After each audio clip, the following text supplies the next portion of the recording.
Hi, welcome back to EducateTube.com. My name is Sipsky, your host. Today I'll be reviewing the dual fuel portable generator by FIRMAN. The model is H03652. The reason I bought this generator is because it can run on propane as well. This is important to me because I want to be able to be flexible in terms of my fuel, whether I'm running with a regular gas or running on propane. The good thing about running on propane is that the propane can be stored for at least 2 years. You don't have to worry about the fuel being degrading, such as in the regular gas fuel, because over time, they say around 3 to 6 months, you need to change the gasoline. So that's important to me. I don't want to be putting additive to it all the time. It might ruin the engine. I'd rather stick with the propane if I'm not going to use it regularly. So there's going to be two parts to this video. One part is to open the box and to see what's inside, as well as to give my overall impression. And then the second video, I will talk about how I would run it on the propane. So that's what I'm going to focus on. So there'll be two parts to this video. So we're going to start with the first part. Let's begin.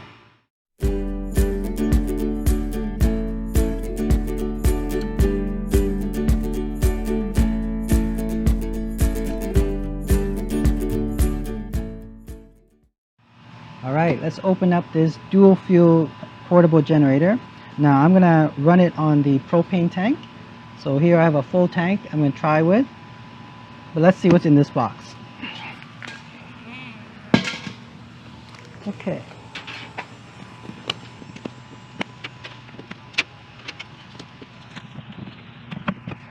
I think it's well packaged actually. It's very heavy.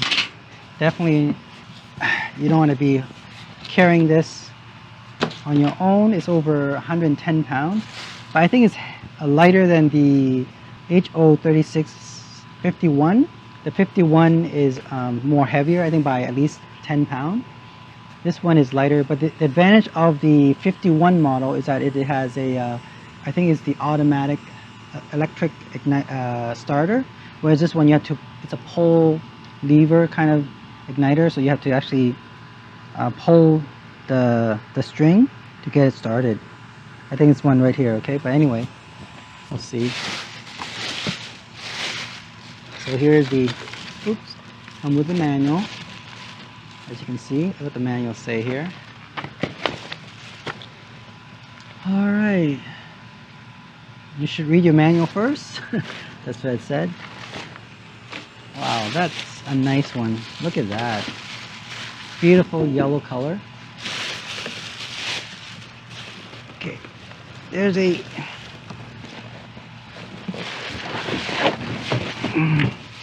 by the way, this is a 5-gallon gasoline tank, so you can put 5 gallon. That's a lot, and it's a minimum 87 octane. I guess you go to your gas station and make sure you fill at least 87 octane grade. Right.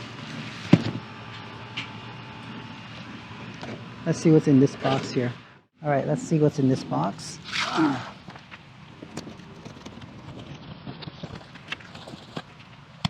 Okay, so we have the connection to the propane. Okay, so there's a propane connector. This goes to the portable engine. This holes here. Okay, let me just put it on the side here. There's tools to basically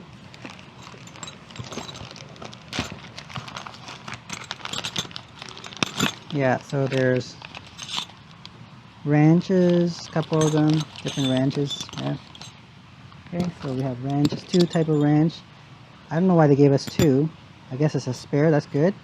A metal rod, I don't know what this is for. A little more wrench. Okay, I guess for tightening screw and bolts. Okay, so there we go. Maybe that's what it's for, right? Like this. Yeah. Okay. That's great. It's provided. Some more manuals. Okay, so this is a user manual. There we go. Got to read through it, I guess. pretty detailed map on the engine itself, okay, with spare parts. I'm not a mechanic, so I wouldn't know how to get these spare parts anyway. Hopefully they can fix it for me. I think there's a 2-year warranty on this. Oh, 3-year. Apparently it said in the box 3-year warranty on this generator. Here's a warranty card. There you go. I have to register it. Okay, and there's the plastic wheels. And it looks pretty solid. Hopefully it's not going to be affected by temperature over time, doesn't crack. But you know, with any type of plastic, over time, you know, maybe a couple of years, they might crack. But who knows? Maybe this is a better made plastics. Okay, the wheels. Oh, there's a funnel. Let's see. Yeah, so it comes with a. It does come with an engine oil here. This is an SAE 10W-30 engine oil. Okay, comes with a funnel. There we go. Pretty good. Okay. So that's good. I don't need to buy that. Now apparently, let me just read carefully. It said, yeah, okay. It's a 532 milliliter. All right. What's this?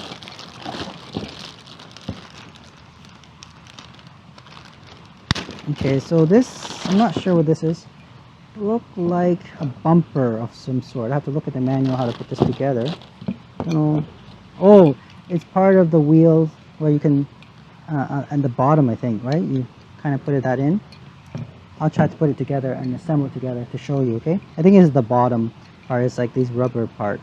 So there's a wheel, and then the other end of it is the bumper, right, to settle it down. And then what's this one? Another screw. Pretty. Okay, so here we have this. I think also, I'm not sure as well. I'm not sure what this part is. I'll see if I can assemble it together for you guys. All right, so that's it. Okay, so we'll now see what's in here. Oh, this is heavy. Oh my goodness, super heavy. Okay, let's see if not sure if I want to tilt it back.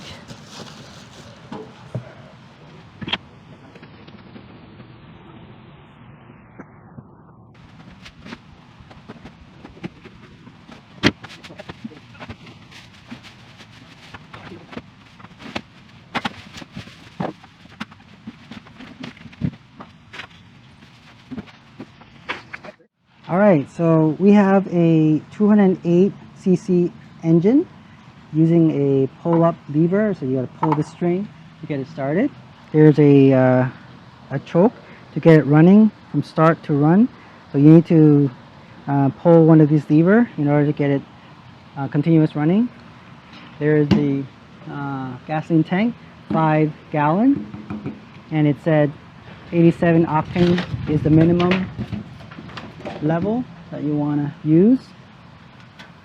Okay, and then oh, by the way, on the top here there is an analog readout for whether the gasoline is empty or not. Okay, so there's a readout here, tells you whether you're running out of gasoline. Okay, so on top of that, I guess you have to look at the level here, but I'm gonna run this on a propane, so I'm not gonna use this just yet, the gasoline. Okay, on this side, this is where you put in the propane hose. Okay, so you put this hose in here, and then you put this on the other side of the propane tank. I'm going to use a 20-pound propane tank. Okay. And you can see we have 2 choices. We can use the propane or gasoline. I'm going to use the propane. I'm going to switch over to propane. We have 3 different outlets. We have the standard outlets, the 120 volt AC, 20 amp outlet. Okay, so it can run like up to 2400 watt on each of the, I don't know whether it's combined or each of them. I think it might be each of them, but I'm not sure. I have to look at the manual. Okay, on this end, this is the RV type of 120 AC. It's a 30 amp RV, specifically a plug that's, if you're an RV plug, it's a standard plug, you just plug that in. And then this one, I'm not sure, it's another type of standard. It's in 120 AC 30 amp as well. So if you have this type of plug, you can also plug that in. Now it doesn't come with these extension cord, okay, so you might have to purchase that on yourself, but for me, I'm just going to use this 2 standard plugs that you see in your in-house outlet, okay, so commonly found in your house, so it will work right away. Just plug that in, the plugs, and you get it working. All right, there's the digital readout. It reads some voltage and the frequency. I'm not sure what H stands for, but anyway, I'll have to look at the manual and see what that represents, okay, but there you have a digital readout. Okay, and then on the bottom here, you can see, you can put your engine oil. So it comes with a funnel. Okay, so we're gonna put that in here. All right, and then on the other side, this is heavy. You have a lever to hold, right, to lift this. I'm gonna put the wheel on the bottom, so it'll be easier to move around. Okay, I don't think there's anything on the other side. I just see. Oh man, that is heavy. I don't think you should be dragging this around without the wheels in place because it's just so heavy. Okay. Okay, so again, I don't know much about engines and all that, but if you're a mechanic, you might be able to fix it if something happened in the future. I think the manual shows the outline of the engine itself and each of the components. So those manuals may come in handy for those who are mechanics to fix it. For me, I'm looking at a 3-year warranty. Hopefully, if something goes wrong, I can ask them to fix it or get it some of the component replaced. I'm not a mechanic, so wouldn't know how to fix it properly. Okay. All right. So let's put the wheels in and then get this moving around. Okay. So I tried to remove the red brackets, but I wasn't able to do so other than the top part here. The bottom part with the wrench provided, I end up kind of break the nuts here, causes some smoothness. Can't really remove it. They tighten it so tight that I can't get it out. So I'm just going to leave it because I think the red bracket is meant to stabilize the frame, the engine itself, the motor. So we're just going to leave that for now. I don't think it matters too much to have it in place, especially I removed the nuts and bolts here. So that's okay. It allows it to move around anyway. So that's okay. Yeah, it's just that this part here is very hard to remove. It's so tight that when I use the wrench, I end up kind of smooth out this edges and I can't actually move it further. It's too tight. Okay, so we're gonna just leave it, the red bracket in there. I'm gonna put in the wheels now and see what happens. All right, so let's put in the wheels. So we have this side out and then this goes in towards the frame. So here we have the frame holes where we're going to put in the axle pin. Comes also with the, what they call this? This is the cotter pin. Okay, it's a cotter pin. So we're going to put the washer on the other side and we're going to stick the wheels in like that. Okay, and the washers should go, let me see, on the other side of the frame. Okay, like that. And we have the cotter pin. We slip it in like that, all the way in, and it's done. Well, but that's pretty easy. I'm not sure how stable it is, this little pin in there. Hopefully it remains tight in there. Let's see if I can get it tighter. Guess the one too tight. Yeah, I guess it's good enough. Okay, that's good. And then on the other side, we're gonna do the same.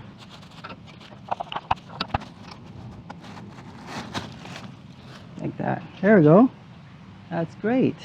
Okay, next we need to put this in, and this goes in like that. There's a holes here in the frame, the bottom of the frame.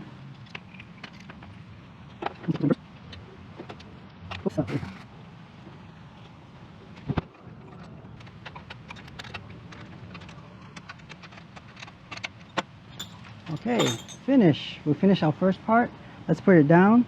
Next time I'm going to show you how I will install the propane tank and get it working. We're going to put in the engine oil as well. We're going to put in the propane tank hose connected to the propane tank, the 20-pound one, like the one over there, as you can see there, and get it started, okay? So we'll do that. But let me put it down to show you the wheels and the handles. All right. Be gentle with it because you don't want to break it. There we go. That's better. See? So it's easier to transport now with the wheels, see? Back and forth like that. It's still very heavy, and but at least now I can move it around like that. Pretty cool. All right, so I'll see you next time for the part 2, where I put in the engine oil and then I'll connect the hose to the propane tank and get it working. I'll see you next time. Don't forget to subscribe, EducateTube.com. Bye.